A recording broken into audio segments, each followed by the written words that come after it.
Hey, what's going on? You know who it is. You know what it is. All right, you guys, as predicted, I told you this was going to happen. Shout out to Blue Blood Sports. Basically, I saw his video and then I went and looked it up myself.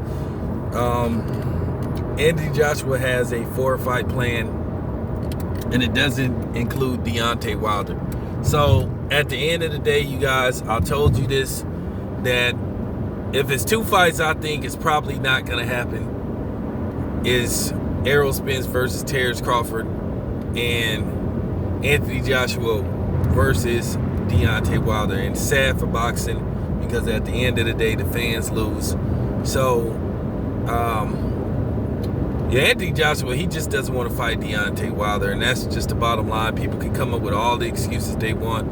And as Blue said, there wasn't no $100 million offer. There was no offer, no real offer to go to the zone. And once again, the details of the paperwork said that Anthony Joshua was not guaranteed.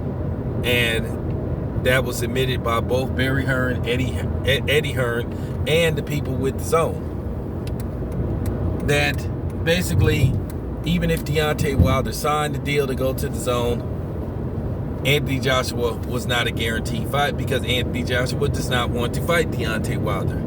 And once again, I told you by his body language when he was saying, yeah, the PBC was hoping that Andy Ruiz won. He was already telling you guys that Wilder isn't in his immediate plans. This could go on for years, and I don't want to wait, like I said, 4 years for this fight to finally happen when they feel like Deontay Wilder has lost a step. And nobody wants to go through that. At the end of the day, yeah, we should get on Anthony Joshua for not fighting Deontay Wilder because I feel like it's going to be one of boxing's biggest disappointments because at the end of the day, people are clamoring for this fight. People want to see the fight, but we can't get the fight because Eddie Hearn and Anthony Joshua is not trying to make the fight. Eddie Hearn will come up with his typical excuses. Well, this needs to happen, and at the end of the day, with Eddie Hearn, you kind of get tired of him like circling around the question, because the simple question is, when are you guys going to fight Deontay Wilder? How much longer are the fans going to have to wait? Why are you doing this to the fans? Because at the end of the day, damn the belt stuff. We just want to see who's the better fighter. And at this point, Anthony Joshua should not care about losing to Deontay Wilder because he's already lost. So, it ain't no shame in losing to Deontay Wilder.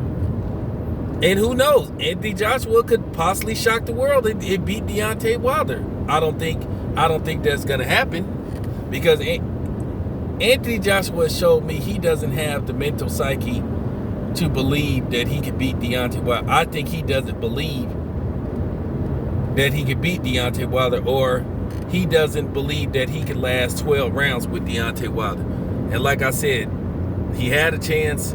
There was $50 million for him. There was proof. There was proof of funds, all that stuff. Eddie Hearn was talking about. They had the proof. Anthony Joshua didn't want to fight. And Eddie Hearn was stalling when they was trying to make the fight. So at the end of the day, you just got to keep it 100, man. The dude don't want to fight. He doesn't plan on fighting Deontay Wilder. I'm not worried about what people overseas say about who's to blame. We all know who's to blame for the fight not happening. And it's Eddie Hearn and Anthony Joshua, more so Anthony Joshua. You know, AJ don't want to fight. When you say that you have a 4-fight plan in place, and like I said, they're going to use those excuses about mandatories because we all know unifications trump mandatories. So there you have it. This your boy Town Biz. I'm out.